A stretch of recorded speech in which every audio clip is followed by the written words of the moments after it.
بسم الله الرحمن الرحيم نحمده ونصلي ونسلم على عبده الكريم الأمين العزيز الرؤوف الرحيم وعلى آله وأصحابه الأفضلين الأكرمين أجمعين. أما بعد فأعوذ بالله من الشيطان الرجيم. بسم الله الرحمن الرحيم.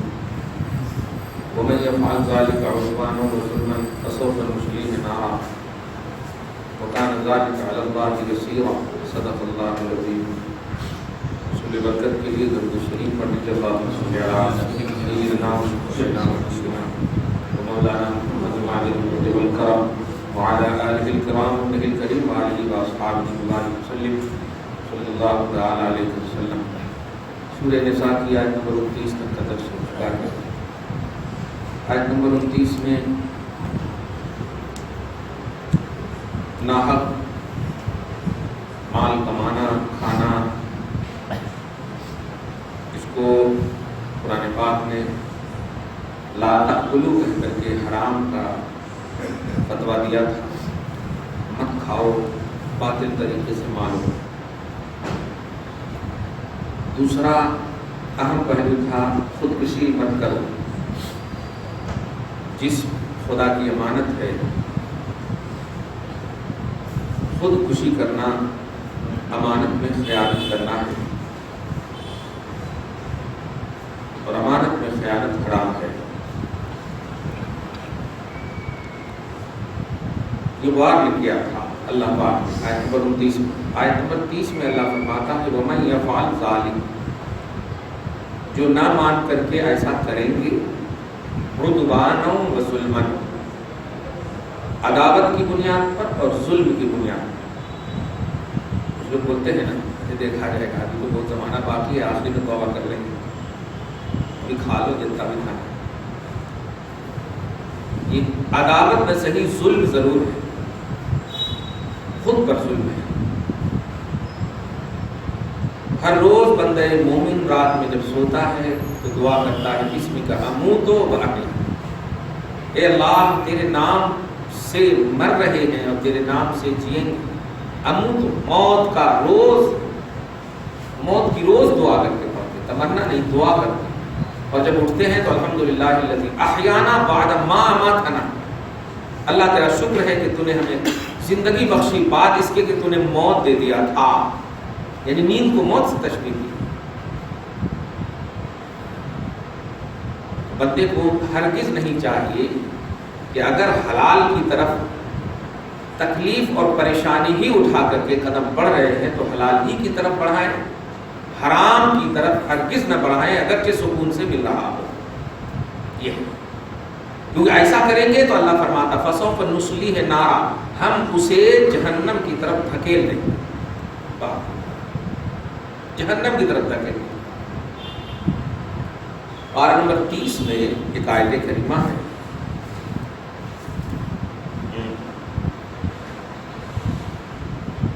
صدق بالحسنى، حسنہ کی جو تصدیق کرے گا. اب حسنہ کی بہت ساری تفسیریں ہیں. سب سے اہم تفسیر جنت میں جانے والے اعمال حسنہ کہلاتے، جنت کی طرف لے جانے والے اعمال.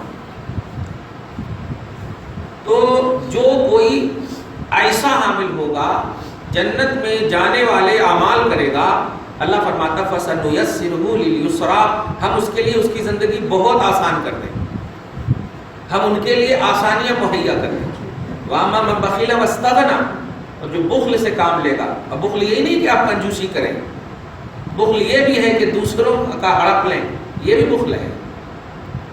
مخالط جب حرام ہے تو حرام کے ہر پہلو میں یہ پہلو نظر آئے. وَاسْتَغْنَىٰ، اور جو اپنے آپ میں گھمنڈ کریں گے مالدار ہے. وَكَذَّبَ بِالْحُسْنَىٰ، اور وہی جنت کی طرف جانے والے اعمال کو تصدیق نہیں بلکہ تکذیب کریں گے تو فَسَنُيَسِّرُهُ لِلْعُسْرَىٰ، ہم ان کی زندگی تنگ کر دیں گے. اللہ کا وعدہ ہے. تو ہرگز نہیں انسان کو سوچنا چاہیے کبھی زمانہ باقی ہے بعد میں توبہ کر لیں گے. ارے ایک سانس آپ اپنی مرضی سے نہیں لے پا رہے ہیں، بات کی بات بول رہے ہیں. خالق کار فرما ہے آپ کی زندگی میں. دیکھیے کہیں اگر ناراض ہو گیا تو بس، اگر یہی جملہ وہ کہہ دے تو ایسا بولتا میں دیکھنے والا نہیں دیکھ رہا ہوں. چلو ایسا اللہ تعالیٰ ہمیں توفیق دے. فسوں پر نسلی ہے نارا, تو جو کوئی بھی خودکشی کریں گے, جان بوجھ کر کے خودکشی حرام ہے, جو کوئی ناجائز طریقے سے مال کھائیں گے جان بوجھ کر کے کہ یہ حرام ہے, تو اللہ پاک فرما رہا ہم جہنم کی طرف سے دھتکارتے ہوئے لے جائیں گے, دھکیل دیں گے. وَكَانَ ذَلِكَ عَلَى اللَّهِ يَسِيرًا, اور اللہ پر یہ بہت ایزی ہے, اللہ پر بہت آسان ہے, ہاں کوئی پریشانی نہیں. آگے فرماتا ہے آیت نمبر 31, ان تجتنبوا کبائر ما تنہون عنہ, لوگوں اگر تم ان تمام بڑے بڑے گناہوں سے بچو گے جن بڑے بڑے گناہوں سے تمہیں روکا ہے. اب اس کا یہ ہرگز مطلب نہیں ہے کہ چھوٹے سے نہ بچو, مطلب بڑے سے بچو گے تو چھوٹا آٹومیٹک بچ جاؤ گے, بڑے یعنی بچنے کا خیال ہوگا. اللہ فرماتا ہے نکفر عنکم سیئاتکم, تو اللہ تعالیٰ تم سے تمہاری بدعمالیوں کو نیکیوں میں بدل دے گا.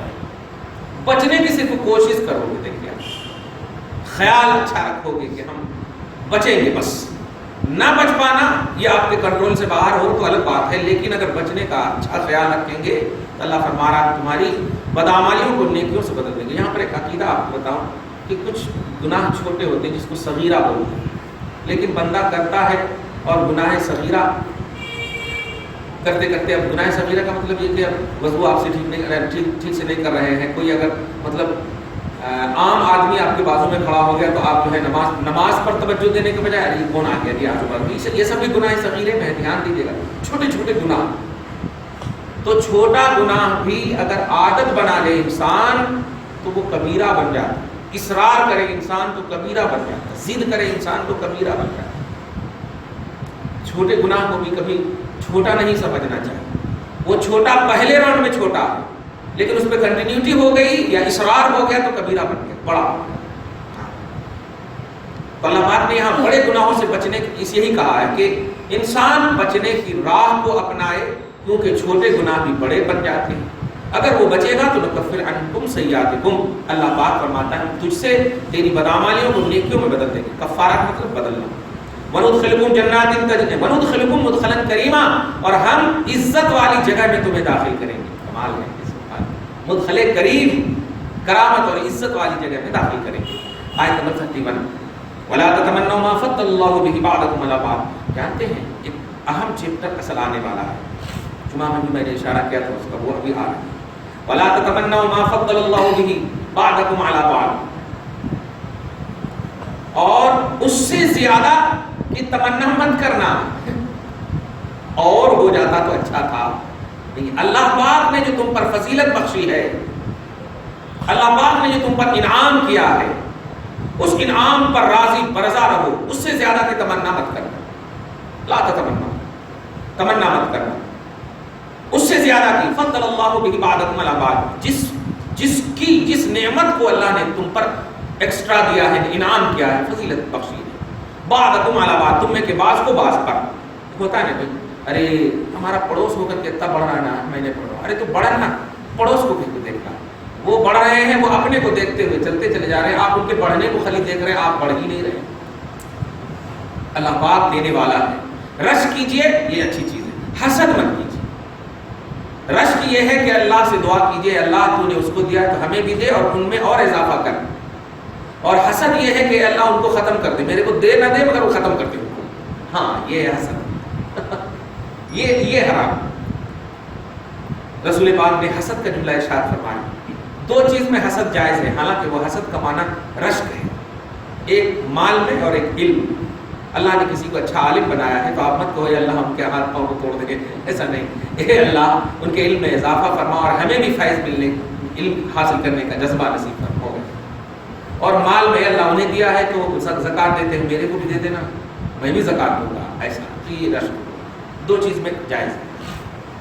اور عموماً یہی سب میں ہوتا ہے, یا تو کوئی ایجوکیٹڈ زبردست ہے تو انہیں حسد کرنے لگتے ہیں, ان کا بیٹا پڑھ رہا نا, ماں مارتی ہے بیٹے کو, تو کیسا پیدا ہو گیا ہمارے یہاں, دیکھ اس کا بیٹا. اس طرح سے تو علم اور مال یہ دو چیز میں حسد زیادہ ہوتا ہے. اللہ بچائے ہم سب. للرجال نصیب مما اکتسبوا, کیونکہ مردوں کے لیے اتنا حصہ ہے جتنا وہ کمائے گا. وللنساء نصیب مما اکتسبنا, اور عورتوں کے لیے بھی اتنا حصہ ہے جتنی وہ کمائے گی. یہ مطلب ہے گارنٹیڈ. انسان جو کرتا ہے چاہے مرد ہو یا عورت ہو اس کا صلہ اس کو ملے گا. نیک عمل ہے تو جزا ملے گی اور بد عمل ہے تو سزا ملے گی. یہ گارنٹیڈ. اب اسی سے ریلیٹڈ بات ہر وہ آیت کریمہ جس میں یہ کہا گیا ہے کہ کوئی انسان دوسرے انسان کا بوجھ نہیں اٹھا سکتی, ان کا ثواب ان کو نہیں ملتا, ان کا یہ ان کو نہیں ملتا, یہی مطلب ہے بات. مطلب یہ کہ جو بندہ نیکی کرے گا اس کا تو اس کو ملے گا ہی, یہ طے ہے. ایسا نہیں کہ اس کا ہم لے لیں گے پورا, ایسا نہیں. کرنے والے کو ملے گا ہی. مزید اللہ فضل کرے اور یہ اگر سینڈ کرنا چاہے کہ اے اللہ میں نے جو یہ نیکی کی ہے میرے ماں باپ پر بھی اس کا ثواب دے دے تو دے دے گا, لیکن کرنے والے کو گارنٹیڈ ملے گی. یہی ہے اصل. ہوتا ہے کہ ایک طبقہ اس طرف چلے جاتے ہیں, دیکھو اللہ فرماتا لا تزر وازرۃ وزر اخری, کوئی جان دوسرے کا بوجھ نہیں اٹھا سکتی. مطلب بس ہمارا عمل ہمارے ساتھ, ان کا عمل ان کے ساتھ. ایسا نہیں ہے, ایسا نہیں. آپ کا عمل یقیناً آپ کے ساتھ ہے, لیکن یہ عمل کیا کارگر ہے دوسروں کے لیے نہیں, یہ دیکھنا. اگر اچھا ہے اور آپ چاہتے ہیں کہ دوسروں کو بھی ملے تو الحمدللہ. نبی نے فرمایا اے اللہ یہ میری طرف سے, مطلب اس کا ثواب پرسنل اہل بیت کو ملے, اور اب یہ میری امت کی طرف سے, مطلب امت کو اس کا ثواب ملے. یہ مطلب دعا میں بھی کرتے ہیں نا اللہم تقبل منی کما تقبلت من خلیلک ابراہیم وحبیبک محمد صلی اللہ علیہ وسلم. تو یہ سب لینے کا مطلب یہی ہے کہ ان تک بھی ان کی روحانیت تک بھی پہنچے, جس کو اصالہ ثواب بولتے ہیں شریعت میں. تو انسان مالی عبادت اور بدنی عبادت دونوں سینڈ کر سکتا ہے, دونوں ایصال کر سکتا ہے. مالی عبادت کا مطلب سمجھ رہے نا, خیر خیرات زکات مال کے ذریعے. اور بدنی عبادت جیسے ابھی نماز پڑھے, ہاتھ اٹھا کر دعا کر سکتے ہیں اے اللہ جو میں نے نماز پڑھا اگر لائق قبول ہے تو قبول کر لے, پروردگار اس کا ثواب ہمارے خاندان کے ہر فرد کو پہنچا دے اپنی شان کریمی کے مطابق. ثواب پہنچانے والا اللہ ہے تو ہم کا ٹینشن لینا ثواب. سب سے بڑی بات یہ ٹینشن رکھیں. اللہ پاک چاہے تو ایک عمل میں پوری دنیا کو وہ وسعت کرتا ہے. اللہ پاک قادر ہے. وَاسْأَلُوا اللَّهَ مِنْ فَضْلِهِ, اور اللہ سے اس کا فضل تلاش. یہاں پر ایک حدیث میں بولنا چاہوں گا. کبھی کبھی یہ کیا بولتے ہیں چکن مطلب مرغے عربی میں دیگ کا لفظ آیا ہے, وہ اس غفلت برتتے ہیں, چھوٹی چیز ہے یہ. اذا سمعتم صیاح الدیگ, یہ لفظ وہی ہے اس لیے میں بولوں. جب تم مرغے کی آواز کو سنو خاص طور سے فجر کے وقت, تو اللہ کے رسول فرماتے ہیں فَاسْأَلُوا اللَّهَ مِنْ فَضْلِهِ, تو اس وقت اللہ کا فضل اللہ سے مانگو, اللہ سے فضل مانگو کہ اللہ ہم تیرے فضل کی امید کرتے, مولا ہمیں فضل دے, ہمیں فضل فرما. کیوں؟ اس لیے کہ وہ رحمت کے فرشتے کو دیکھ کر کے چیختا. ملکن کا لفظ ہے فَإِنَّهَا رَأَتْ مَلَكًا, رحمت کے فرشتے کو دیکھ کر کے بانگ دیتا. کچھ ملک میں اذان کا لفظ بھی بولتے ہیں, مرغا اذان دیتا ہے, یہ بھی بولتے ہیں. اور وَإِذَا سَمِعْتُمْ نَحِيقَ الْحِمَارِ, اور جب گدھے کی آواز سنو, اسی سے ریلیٹڈ ہے کتے وغیرہ جو روتے ہیں نا رات میں, بلی وغیرہ بھی روتی ہے, تو آپ ڈرنا نہیں چاہیے کبھی بھی اس کو. ہاں کچھ لوگ تو نیمبو کاٹنا شروع کر دیتے ہیں, ارے بابا کہیں تو یہ ایسا نہیں کرنا چاہیے. رسول پاک ہر وہ آواز جو قریب ہو اور آپ کی کان کو خراب لگے تو اس وقت اعوذ باللہ من الشیطان الرجیم پڑھنا چاہیے. کیوں؟ اس لیے کہ وہ زحمت کے فرشتوں کو دیکھتے تب روتے ہیں. ارے یہ آج کل کی بلی تو انسان کی طرح, بچے کی طرح روتی ہے, عجیب ہے. اللہ پاک بچائے, یہ بلائیں ہیں تو بلاؤں سے ڈرنا نہیں. رسول اللہ نے ایک دم بالکل سولوشن بتایا ہے, اس میں ڈرنے کی ضرورت ہے. اور نیمو وغیرہ کا تو مسئلہ ہی نہ رکھو خدا کے واسطے. ہاں یہ نیمو کاٹنا ایکسٹرا فضول خرچی ہے, اور ایک دم صاف دکھ رہا ہے فضول خرچی ہے. ایسا نہیں کرنا کبھی بھی. کبھی بھی اچھا عالم جو ہے یہ سب کٹ وٹ نہیں کرتے. وَاسْأَلُوا اللَّهَ مِنْ فَضْلِهِ, اور لوگوں اللہ سے فضل مانگو. مطلب آپ کو تو آپ کا ملے گا ہی, لیکن عدل پر ڈیپینڈنٹ نہ رہنا. ملے گا ہی, یہ عدل ہے. ایکسٹرا مانگو, اے اللہ میرا عمل میرے عمل کی بنیاد پر جنت مت دے, اپنے فضل کی بنیاد پر جنت. یہ ہے سر. ایک اللہ تعالیٰ کتنا کمال والا ہے, فرما رہا ہے جو تم کرو گے وہ تو دوں گا ہی, لیکن پھر بھی کہہ رہا نہیں فضل مانگو, ایکسٹرا مانگو. کمال ہے. مجھے بدل ہے, زور سے بولیے. مجھے بدل ہے, عمرہ ہے. نہیں یہ اچھی بات ہے, لیکن نماز دوسرے کی طرف سے اس لیے نہیں پڑھ سکتے کیونکہ ایسی مطلب عبادت ہے کہ حج کا مسئلہ ہے کہ مالی بدنی دونوں عبادت ہے اس کے اندر, وہ کر سکتے ہیں. نماز دوسرے کی طرف سے نہیں پڑھ سکتے. کون ہے ایسا انسان جس سے مطلب جو ایک دم مکمل جس کی نماز کی نہ چھوٹی ہو, وہ دوسرے کی طرف سے کیسے پڑھیں گے؟ جو بیمار کے حالت میں اگر وصیت کر دیتا ہے تو ثواب پہنچا سکتے ہیں، نماز نہیں پڑھ، نماز پرسنلی طور پر ہر فرض ہے. اور عمرہ کا ایک لفظ بولے، عمرہ بدل نہیں کر سکتے، عمرہ سنت نہیں، وہ فرض و واجب ہے نہیں تو عمرہ بدل نہیں کر سکتے. ہاں عمرہ کرنے والا دوسرے کی طرف سے کئی عمرہ کر سکے یہ جائز ہے، قربانی وغیرہ بھی کرتے ہیں. ہاں کئی کر سکتا ہے یہ جائز ہے. حج فرض ہے، انسان کو ایک مرتبہ حج بدل کر سکتے ہیں، لیکن اس کے لیے جو کہ جانے پر قدرت نہ رکھے، استطاعت نہ رکھے اس تک جانے پر. اور جانے سے مراد یہ ہے کہ ایسا نہیں کہ ہم جائیں گے تو کاروبار خراب ہو جائے گا، یہ مطلب ہے کہ تو پھر ایک دم ایزی سمجھ لیا آپ نے حج کو. ایسا نہیں پاؤں ہاتھ میں درد ہے، کوئی گھر میں دیکھنے والا نہیں ہے، شرعی ضرورت ہو، ہاں مالی ضرورت نہ ہو، تو نماز کا فدیہ تو ہے، فدیہ دے سکتے ہیں، لیکن پھر بھی نماز افضل العبادت ہے، سمجھ رہے نا؟ تو اس کو انفرادی شان کے ساتھ ہی رہنے دیجیے. اگر وہ مطلب ایسا مطلب روزے کی طرح ہو جائے جیسے کہ، اور سب سے امپورٹنٹ بات کیا ہے اس میں، اس کا کفارہ، اس کا روزہ کیوں نہیں؟ اس لیے کہ ہر روز یہ فرض ہے، ہر روز فرض ہے. حج کی طرح ایک سال میں یا عمر میں نہیں ہے، اور رمضان کی طرح بھی روزہ کا مسئلہ نہیں ہے. اس لیے اس کا فدیہ، اس کا بدلہ ہے. نماز کا بدلہ ہے، نماز سے بس توبہ کر سکتے ہیں، معافی مانگ سکتے ہیں. نماز کسی کے بدلے میں نہیں پڑھ سکتے کہ میرے بدلے میں 2 رکعت 4 رکعت پڑھ نہیں پڑھ سکتے. نماز کا کوئی بدلاؤ نہیں ہے، پیلر ہے نا وہ بھائی، اس کا بدلہ کیا دے سکتے ہیں آپ؟ خیر، یہ پوچھ سکتے ہیں آپ اس سلسلے میں کہ نماز کا ثواب سینڈ کر سکتے ہیں. اسی لیے امام شافعی کے نزدیک یہ ہے کہ نماز اگر کسی نے چھوڑ دیا تو وہ کافر ہے، بلکہ حدیث پاک سے وہ پیش کرتے ہیں، اگرچہ امام اعظم کی عظمت پر قربان الحمدللہ فرماتے ہیں من ترک الصلاۃ متعمدا فقد کفر. یہ حدیث ہے کہ جو جان بوجھ کر نماز چھوڑے گا وہ کافر ہے. اور دوسری حدیث میں ہے کہ یہودی اور مطلب مشرک اور مومن کے درمیان ترک صلاۃ خط امتیاز ہے، یعنی نماز جو چھوڑے گا وہ مشرک کافر ہے اور جو نماز پڑھے گا وہ مومن ہے. لیکن امام اعظم کی عظمت پر قربان کہا میں نے، مراد یہ ہے کہ چھوڑنے کو جو حلال سمجھے گا وہ کافر ہے، ورنہ پھر تو دنیا میں کوئی بھی مومن ہی نہیں رہے گا. آج تو کسی نہ کسی کا تو ایک نہ ایک دن تو چھوٹ ہی رہی ہے، صحیح ہے؟ ہاں سبحان اللہ، امام اعظم ہے وہ تو فہم اعظم بھی ہے نا. خود امام شافعی اقرار کرتے ہیں الحمدللہ کہ مجھے کبھی ضرورت پیش آتی تو میں سیدنا امام اعظم کی در پر جاتا اور جانے کے بعد ان کے طریقے پر 2 رکعت نفل نماز پڑھتا اور پھر کہتا اللہم انی اتبرک بابی حنیفہ، اے اللہ میں ابو حنیفہ کے وسیلے سے تیری بارگاہ میں برکت کی امید کرتا ہوں، میں جس مسئلے کے لیے آیا ہوں اس مسئلے کا حل فرما. تو فوراً واردات قلبی ہو جاتا، فوراً واردات قلبی ہو جاتا. تو امامت عظمیٰ، فقاہت کی دنیا میں امامت عظمیٰ. خیر، واسأل اللہ من فضلہ، اللہ سے فضل مانگو. اسے بڑا عقیدہ ملا. معتزلہ کا اس میں رد ہو رہا ہے، ایک فرقہ ہے گمراہ فرقہ معتزلہ، وہ کہتے ہیں نہیں جو نیکی کرے گا اللہ تعالیٰ اس کو ثواب دینا تو دینا واجب ہے. ایک خریدا سو اللہ بھی ہے کیا، اور جو نیکی نہیں کرے گا اللہ تعالیٰ ان کو عذاب دینا تو دینا. یہ کو واجب ہوتا ہے، اصلح للعبد واجب، یعنی بندوں کے لیے جو بہتر ہے وہ واجب ہے اللہ کے لیے کرنا. اب آپ عالم بننے کے موڈ میں ہیں تو آپ کے لیے اچھا ہے کہ عالم بنو، تو آپ کو عالم ہی اللہ تعالیٰ بنانا، یہ اس کے ذمہ کرم بھی نہیں، ذمہ بھی نہیں.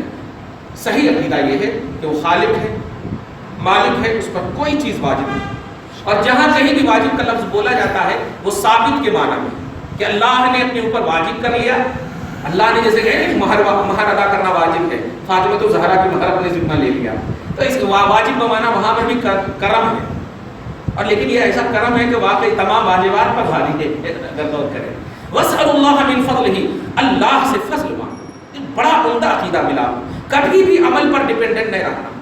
آپ کیا کرتے ہو بھائی؟ صحابہ کرام کی ذات جس کے اعمال کی اللہ نے کوانٹٹی اور کوالٹی دونوں کی عظمتوں کا اعلان کیا، آپ کے عمل کا اعلان نہیں کیا. آپ کرے تو آپ کو ملتا ہے بولو، لیکن صحابہ کرے تو تم احد پہاڑ کے برابر بھی سونا خرچ کرو تو نہیں پہنچ سکتے. مطلب یہ کہ مقبولیت کا درجہ ہے. لیکن صحابہ کرام سے جب بھی نبی پوچھتے تھے کچھ تیاری کر رہے ہو تو صحابہ کہتے تھے نہیں یا رسول اللہ، بس آپ اور اللہ ہے اور کوئی چیز نہیں میرے پاس. کمال ہے.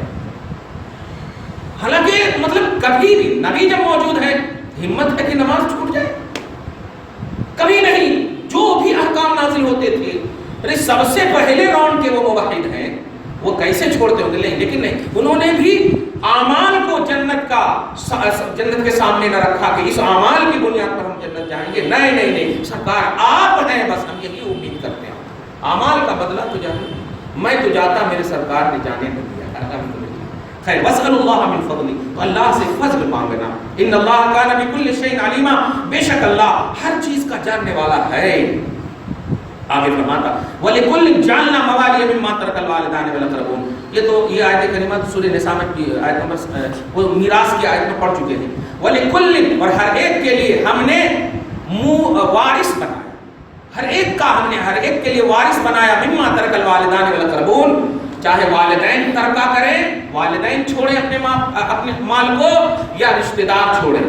اب ایک شخص ہے جس کا کوئی بچہ کچھ بھی نہیں ہے لیکن مال و دولت چھوڑ رہے ہیں، اب تو حکومت تو ماشاءاللہ بیت المال کا مسئلہ ہے، لیکن نہیں، اقربون اور رشتہ دار کا بھی مسئلہ ہے کہ اگر فرض کیجئے کہ کسی کوئی اس کا پرسان حال نہیں ہے. یہ ہمارے مسلمانوں میں یہ بہت کم ہے، ایک دم بالکل ہے، اب تو ان کا فون بھی نہیں ہے، میں کہیں کو جانتا. کسی بھی طرح سے آپ اسلام میں اس کو استعمال کیجئے، دے دیتے ہیں حکومت کی طرف، بیت المال کی طرف چلا جاتا ہے. ایسا نہیں ہونا چاہیے. تو اگر رشتہ دار ہے کہیں نہ کہیں سے، ایمانی رشتہ تو بہرحال ہے، کوئی ایسا شخص ہے جس کا کوئی وارث نہیں ہے، تو اب اس کے مال کو تتر بتر ہونے سے بچانا یہ اسلامی ہر فرد کی ذمہ داری، مسلمان کے ہر فرد کی ذمہ داری ہے. اس لیے کہ مسلمان کا ہر مال اسلام کے لیے استعمال ہونا چاہیے، اور اسلام کے علاوہ استعمال ہونے کے لیے سارا مسلمان ذمہ دار ہوگا. اگر ادھر ادھر چلا گیا، کسی چرچ میں چلا گیا، کسی دوسری چیز میں چلا گیا. اللہ فرماتا ہے کہ والدین چھوڑیں، اگر بچے ہیں تو ملیں گے ہی، جو بھی رشتہ دار ہیں والدین میں ہی، دور کے ہی اقربا اعزا، کوئی پڑوس آپ کا آ گیا، کوئی نہیں ہے، ان کا انتقال ہو گیا تو کیا کرنا؟ خالی کارڈ دینا اور ان کے گھر میں ایسے جیسے لوٹ لاٹ ہے، کچھ نہیں. پوری کمیٹی بیٹھنا، پورے محلے اور معاشرے میں، اور اسلام کے لیے استعمال کرنے کے لیے یہ کرنا. آپ کہیں گے کیا ایسا کون کرتا؟ اسلام جو کہہ رہا ہے وہ کہہ رہا ہے، یہ اسلام ہے. باقی جو آپ نہیں کر رہے ہیں یہ جمہوریت ہے، یہ آپ کی سوچ ہے، یہ آپ کا سماج ہے، یہ آپ کا معاشرہ ہے. تو اسلام معاشرے پر ڈیپینڈ نہیں ہے نا، معاشرہ ڈیپینڈ ہے اسلام پر. تو اللہ پاک آگے والذین عقدت ایمانکم. اچھا کچھ ہے متبنہ بیٹے ہوتے ہیں، کچھ بیٹے ہیں ایڈوپٹ کیے ہوئے، ہاں، تو اب تو کاغذی طور پر ہی کچھ کر لے رہے ہیں الحمدللہ. تو اگر نہیں ہے واقعی کہ ان کے پاس کوئی رشتہ دار نہیں ہے، نہ اولاد ہے، نہ بھائی ہے، نہ بہن ہے، کچھ بھی نہیں ہے، ایک دم آشرم سے جا کر کے کہیں سے بھی لے آئے، جا کر ہسپتال سے لے آئے، تو وہ بیٹا والذین عقدت ایمانکم، تو اس کو بھی اللہ تعالیٰ نے وارث بنایا، وارث بنایا. دیکھ وَلِكُلٍّ جَعَلْنَا مَوَالِيَ، ہم نے بنایا ہے ہر ایک کو. اب کوئی آ کر کے دور کا پاکستان سے کہے نہیں ہم 47 سے پہلے ہم ان کے رشتہ دار ہیں، اور تم کون جی تمہارا ڈی این اے ٹیسٹ کریں گے، چل ڈی این اے ٹیسٹ کریں گے، زندگی بھر کا خدمت ہم کریں یا ڈی این اے ٹیسٹ کریں گے؟ تو نہیں ہے سر. اللہ پاک کہتا ہے 3 صورت ہے. والدین کے اگر ہیں ڈائریکٹلی اولاد تو ان کے بھی وارث ہوں گے، طے ہے، جو پیچھے بتا دیا گیا ہے کہ آدھا کس کو ملے گا، فل کس کو ملے گا، بچے بچی سب بتا دیا. اور اقربون رشتہ دار، ایک دم غیر معروف ہی صحیح لیکن رشتہ دار بنے ہوئے، پڑوس بنے ہوئے، اقرب ہیں، اعزا ہیں. اور دوسرے یہ کہ اڈوپٹ کیے ہوئے جو بچے ہیں تو اس کو وہ بھی وارث بنیں گے، ان کو بھی دیا جائے گا. ہاں خدمت بہت امپورٹنٹ چیز ہوتی ہے. خدمت کی بنیاد پر تو اللہ تعالیٰ جنت دے دیتا ہے. آپ مال دینے سے بچ رہے ہیں، خدمت کی بنیاد پر جنت دے دیتا ہے اللہ تعالیٰ. اس لیے اللہ پاک نے وارث بنایا ہے. فَآتُوهُمْ نَصِيبَهُمْ، تو ہر ایک کا ان کا نصیبہ ملنا چاہیے. اللہ فرما رہا سب کو ان کا نصیبہ دو، ان کا حصہ دو. إِنَّ اللَّهَ كَانَ عَلَى كُلِّ شَيْءٍ شَهِيدًا، دھیان رکھنا اللہ ہر چیز پر گواہ ہے. کیسا وعدہ کرتا ہے، دھیان رکھنا. دیتے وقت سوچنا بھی نہیں ارے تو 1 لاکھ روپے لے لینا، تو ہے بھی نہیں، میں ہوں اس کا بیٹا، دیکھ چل ڈی این اے پہ. اب یہ بچہ ڈر رہا، ارے واقعی ڈی این اے کرائے تو کہاں ملتا ڈی این اے، ہم تو دوسرے ہیں. لیکن زندگی ان میں کاٹ دیا ایک دم ان کی خدمت میں الحمدللہ. تو یہ اس کا لحاظ اللہ پاک نے بھی کیا. اب جو آیت کریمہ آ رہی ہے وہ جمعہ کی ایک تمہید تھی. الرجال قوامون علی النساء، مردوں کو اللہ تعالیٰ نے عورتوں پر حاکم بنایا. قوامون ذمہ دار بنایا، رسپانسبلٹی اٹھانے والا، ذمہ داری اٹھانے والا بنایا. یہ سب مانا ہے. حاکم مانا دہشت گرد بنایا، یہ ترجمہ کر لیتے ہیں لوگ. عورت بھی یہی سوچی ہوئی ہے. اب چونکہ انگلش میں دیکھے ہوئے ہیں وہ، ارے قوامون عربی ورڈ ہے قوال کے وزن پر. تو قوال صرف نعت ہی نہیں پڑھتا ہے، کبھی منقبت بھی پڑھتا ہے. یار دیکھو صحیح ہے کہ نہیں. کبھی دوسرے کی مطلب عام آدمی کی تعریف بھی کرتا ہے، صحیح ہے، قصیدہ بھی پڑھتا ہے، غزل بھی پڑھتا ہے، سب پڑھتا ہے. اب نہیں ایک ہی میں اس کو مطلب حد کر دے تو غلط ہے. تو قوامون یہ قائمتن سے، قائمہ بولتے ہیں کھڑے رہنے کو، ذمہ دار. اب گیٹ مین کو بھی دیکھیں قوامت الباب، قائمت الباب، دروازے پہ کھڑے رہتے ہیں. تو اگر معنی صحیح دیکھیں اس کا تو صحیح معنی یہ ہے کہ عورت کے لیے ہمیشہ تیار رہنے والا. یہ تو کمزوری نظر آ رہی ہے نا اس میں، صحیح ہے کہ نہیں؟ بھئی عورت کو کیا ضرورت ہے، پیٹ میں درد ہے تو دوا لانا، سر کے لیے کلپ لانا، بال کے لیے اچھی یہ لانا، تیل لانا. یہ قوامون کا یہ مطلب ہے. وہ گورنری مراد نہیں ہے میں حاکم ہوں. کچھ مرد ہے بھی جو حاکم کا معنی سمجھ لیں. ارے حاکم ہوتا تو حاکم تو خود عربی ورڈ ہے، الرجال حاکمون علی النساء کہہ دیتا، عربی ورڈ ہے نا. لیکن قوامون کا لفظ ہے تو اس کا معنی ذمہ داری اٹھانے والا، تیار رہنے والا، ایکٹیو رہنے والا، یہ اصل معنی ہے. تو اسی سے سمجھ میں آ گیا کہ مرد جو ہے عورت سے بڑا اللہ تعالیٰ نے نیچرلی طور پر نہیں رکھا ہے. ایکول ہے، ایکول دیکھیں انسانیت اور نیچر کے طور پر. لیکن اللہ تبارک و تعالیٰ، اب دیکھیے گا ایک فلسفہ سنیے گا کہ 50,000 بیٹی کو اور 1,00,000 بیٹا کو کیوں؟ سوال ہے. جبکہ بیٹی 20 سال 22 سال 24 سال 25 سال جب آپ کے یہاں رہتی تو الحمدللہ ماں کی بھی خدمت کر رہی ہے، برتن بھی مانج رہی ہے، کھانا بھی لگا رہی ہے، سب کچھ کر رہی ہے، کپڑے بھی دھو رہی ہے. لیکن نوجوانوں سے کہوں گا کبھی بہنوں سے کپڑا مت دھلاؤ یار، تمہیں بہن سے زیادہ طاقت ہے نا، تم دھو. الحمدللہ وہ دھو دیتی ہے تو بہت اچھی بات ہے، لیکن زبردستی نہیں تو ہے کیا، پریس نہیں کرے کیا؟ وہ بیوی نہیں ہے، آپ کی بہن ہے. بہن سے پیار کرنے کا حکم ہے، رواداری کا حکم ہے. یہاں کرتے ہیں ایسا، اس لیے میں بول رہا ہوں. ہو سکے تو آپ اپنے سے دھوئیے، نبی کی سنت ہے اپنے سے. تو بہن کو آدھا کیوں اور بھائی کو فل کیوں؟ ایک سوال ہے. تو اس کا جواب اس میں بڑے لطیف انداز اور آپ کو آپ کے حساب سے اس کو سمجھنا. بہن کو آدھا اس لیے ملتا ہے کہ بہن 2 جگہ سے لینے والی ہے اور بھائی صرف 1 جگہ سے لینے والا. بہن ماں باپ کے یہاں بھی اس کا حق ہے اور پھر جب شوہر کے یہاں جائے گی تو وہاں بھی اس کا حق ہے. تو 2 جگہ سے. لیکن شوہر کا حق نہیں ہے، شوہر کا صرف ماں باپ کے یہاں حق ہے، ساس سسر کے یہاں ایک بھی حق نہیں. جو بولتا ہے وہ دیوس ہے، وہ بھڑوا ہے جس کو بولتا ہے دیوس. عربی کا لفظ اس کا ترجمہ کیا ہے؟ جو کوئی بھی مطالبہ کرتا ہے. ہم بتا لیں جب شریعت کے جہیز ہراسانی حرام ہے تو آپ کیوں پیش کر رہے ہو ہراساں کرنے والوں کو؟ اسلام کو پیش کرو نا، صحیح ہے. ہم کہہ رہے ہیں جہیز کے لیے مارنے والا، خودکشی کروانے والا بالکل ملعون ہے، اس پر لعن ہے، تان ہے، شریعت کی لعن تان ہے، اس کو سزا دینی چاہیے، اس پر تعزیر ہونی چاہیے. ہم تو کہہ رہے ہیں. لیکن لوگوں کو کہہ رہے دیکھو یہ دیکھو مسلمان میں جہیز کی بنیاد پر بیٹیاں یہ ہو رہی وہ نہیں. ایسا نہیں. اسلام کہہ رہا ہے کہ عورت کو آدھا اس لیے ہے کہ اے عورت تو وہاں بھی جا کر لے گی اور تو یہاں بھی لے گی. بیٹی اگر چلی جائے سسرال تو ایسا نہ کہنا کبھی بھی کہ تیرے شادی میں 4 لاکھ خرچہ کرے نا، آپ کہیں کو لیتی. ایسا نہیں کرنا. 4 لاکھ جو آپ خرچہ کیے ہیں وہ اپنی ناک کو بچانے کے لیے، ناک کو لمبی رکھنے کے لیے کیے ہیں، شان کو برقرار رکھنے کے لیے سماجی سطح پر.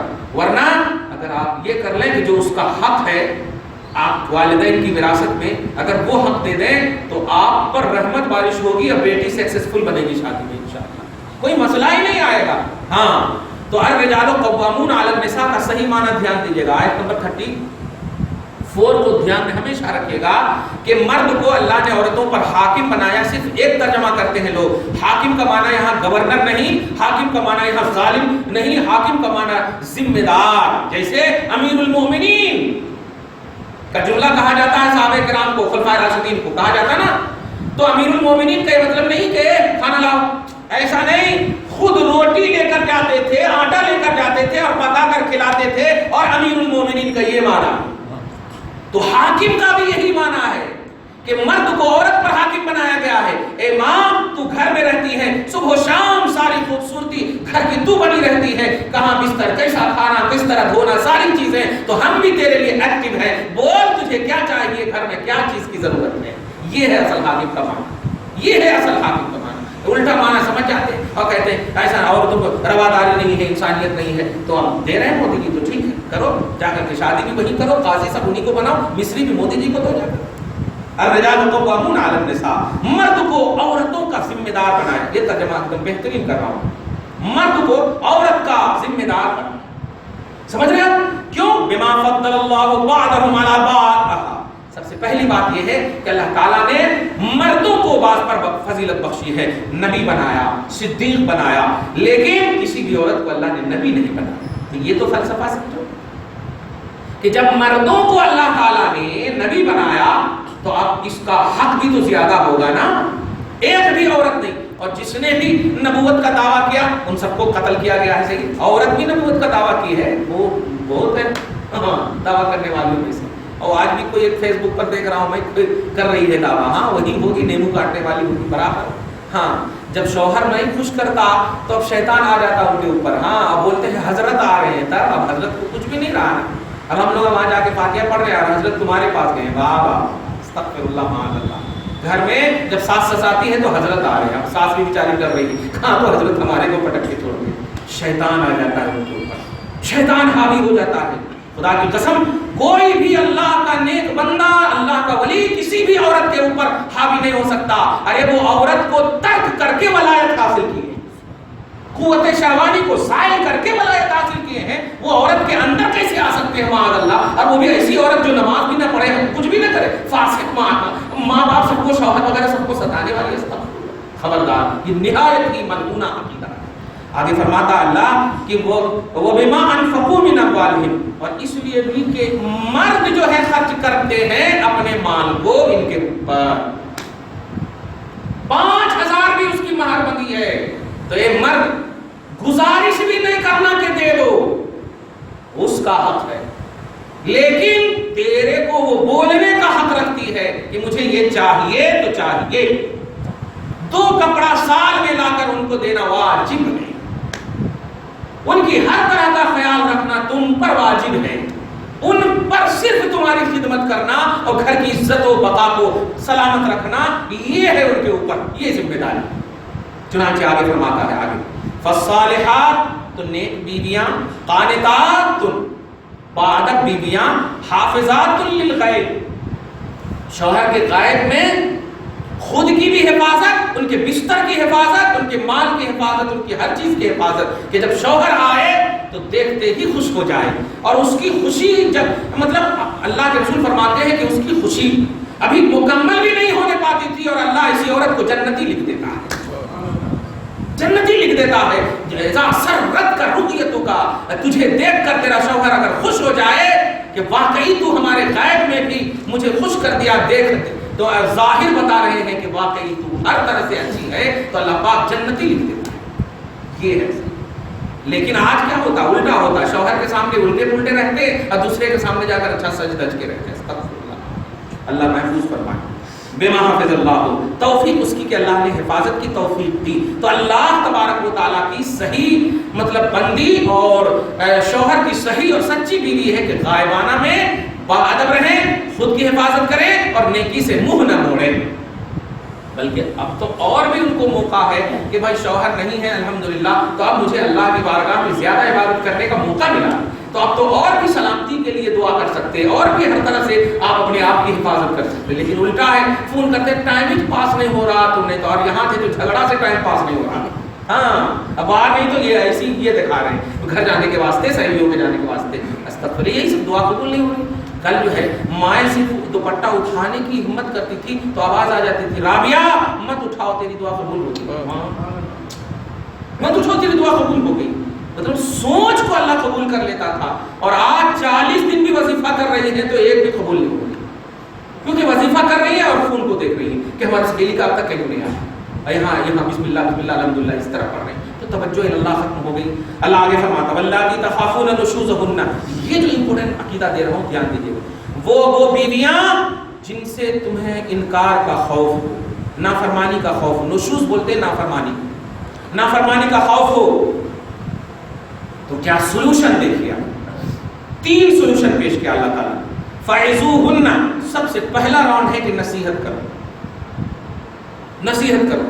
دیکھو بھائی، آپ کو میں ڈانٹ دوں تو آپ بیوی ہو، آپس میں ہم کمپرومائز کر سکتے ہیں، لیکن ماں کو اف تک کہنے کا حکم نہیں۔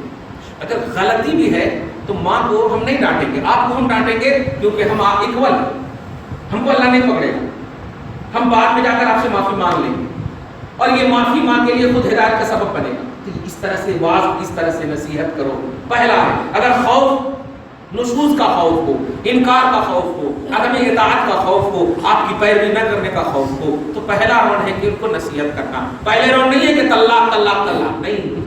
یہ جو قرآن جو بتا رہا، دیکھ رہے ہیں آپ، اس کو جو ہے شاذیہ علمی آیت نمبر 35 کو پیش کیا، 4 کو پیش نہیں کیا. 35 کو پیش کیا. آپ سنیے گا اس کی کلپ تو اس میں دیکھیے گا 35 میں ہے کہ ایسا نہیں دینا چاہیے، دونوں طرف سے بیٹھنی چاہیے، کمیٹی بیٹھنی چاہیے. یہاں کہاں بیٹھتے ہیں؟ لیکن اس سے پہلے سولوشن دیکھیے. اگر عورتوں سے خوف ہو، اللہ نے کہا، مردوں سے خوف نہیں کہا ہے.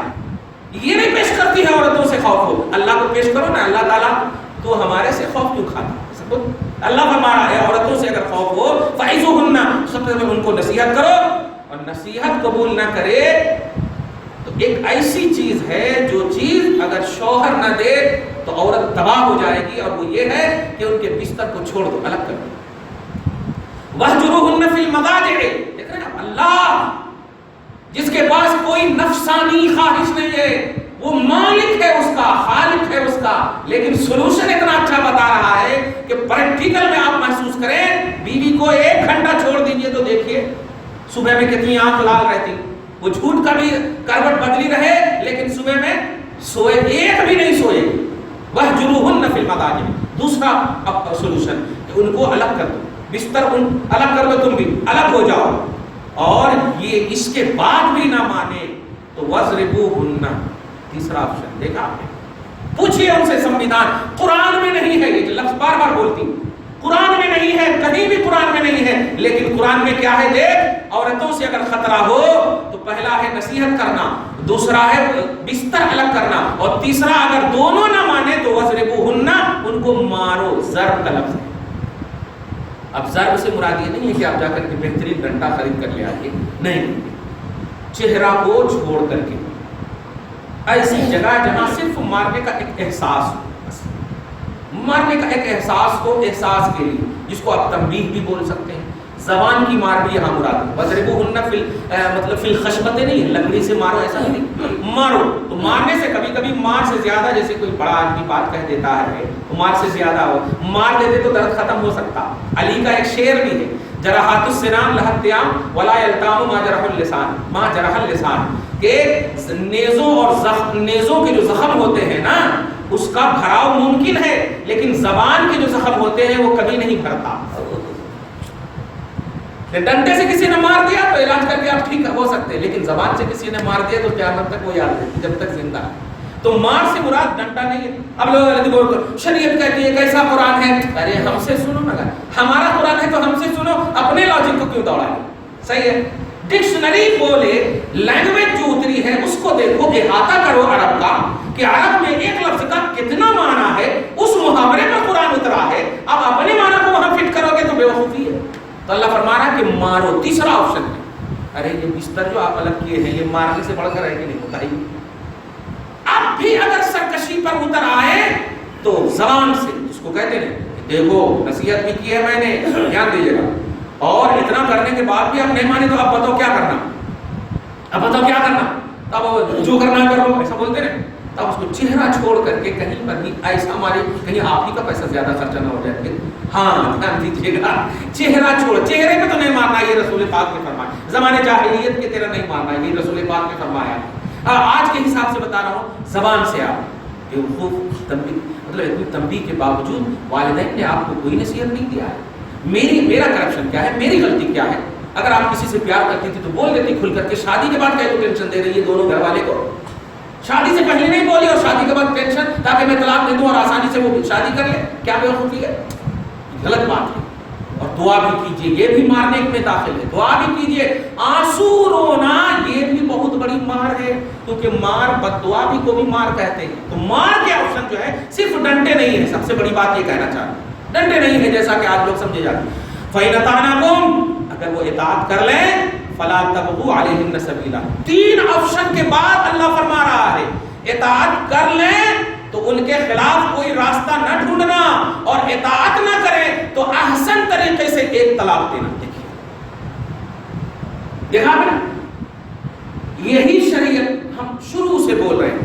3 طلاق یقیناً مذموم ہے، قابل مذمت ہے، اللہ کی بارگاہ میں ناپسندیدہ ہے، ناپسندیدہ ابھی ایک قانون آیا دیکھ رہے ہیں 18 سال کی لڑکی کا قانون آیا دیکھے آپ پورا پڑھ لیں اور یہی ہم شروع سے بول رہے ہیں ماشاءاللہ اپنی بیوی سے کوئی جمع کرے تو ریپ کہلا رہا 18 سال سے پہلے استغفر اللہ تم نے کیا سمجھا اسلام مطلب حضرت عائشہ صدیقہ کو آج بھی تمہارے بدنام کرنے کی سازش آج بھی ہے تمہاری نگاہ میں یہی کہنا چاہ رہے ہو استغفر اللہ معاذ اللہ وہ رحمت للعالمین ہے وہ رحمت للعالمین نہیں ہے وہ رحمت للعالمین ہے اور آج تک عائشہ کا عائش کہہ رہا ہے کہ مجھے جو میرے نبی نے دیا ہے امت کا کوئی بھی فرد دینے کی طاقت نہیں رکھتا کافی ہے میرے حبیب سبحان اللہ صحیح ہے تو اللہ پاک 3 آپشن کے بعد فرما رہا ہے کہ فلا اگر اطاعت کر لیں تینوں آپشن میں سے تو ٹھیک ہے نہیں تو سولوشن یہ ہے کہ آپ ایک طلاق دے دو تاکہ وہ مکمل طور پر تم سے الگ ہو جائے اور اجنبی محض بن جائے ایک طلاق احسن دے دے یہ صورت دیکھیے اللہ تعالیٰ نے فرمایا ان اللہ کان غفورا رحیما اللہ بخشنے والا ہے رحم فرمانے اب یہ بخشنے والا رحم فرمانے والا کیسا بخشنے والا رحم فرمانے والا یہ ہے کہ مطلب ایسا نہیں ہے کہ مطلب اگر تم نے اس کو مار دیا یا بستر پہ چھوڑ دیا تو تم کفر کیے یا وہ کفر کیے نہیں ایسا نہیں ہے لیکن بہرحال گڑبڑی تو دونوں میں ہوئی ہے نا جو گناہ تو ہوئے ہیں نا تو اللہ پاک معاف کرنے والا ہے نوٹ کیجئے یعنی طلاق کا آپشن واقع بھی ہو جائے تب بھی اللہ کہہ رہا ہم معاف کرنے والے ہیں اور یہ لوگ کہہ رہے ہیں کہ نہیں کوئی اگر دے دے تو زبردستی کہہ رہے ہیں کہ طلاق ہی نہیں ہوگی ہے اور اللہ پاک دیکھیے فرما رہا ہے سولوشن دے کر کے کہ اگر 3 آپشن کے بعد بھی نہ مانے تو ایک طلاق دے دو پھر بھی نہ مانے پھر دیکھو اپنا دوسرا تیسرا یعنی بالکل الگ ہو جاؤ ہم بخشنے والے ہیں اسے طلاق بھی دے دو گے اس کو بھی بخشیں گے تمہیں بھی ہم بخشیں گے یہ دیکھیں کتنا پیارا اسلام ہے اگر اللہ چھوڑ دیتا تو پھر یہ لوگ تو اور کہہ دیتے دیکھو اس کا بھگوان بھی چھوڑ دیتا اس کا مطلب بہت غلط چیز ہے یہ طلاق لیکن اللہ پاک کہے طلاق گناہ ہے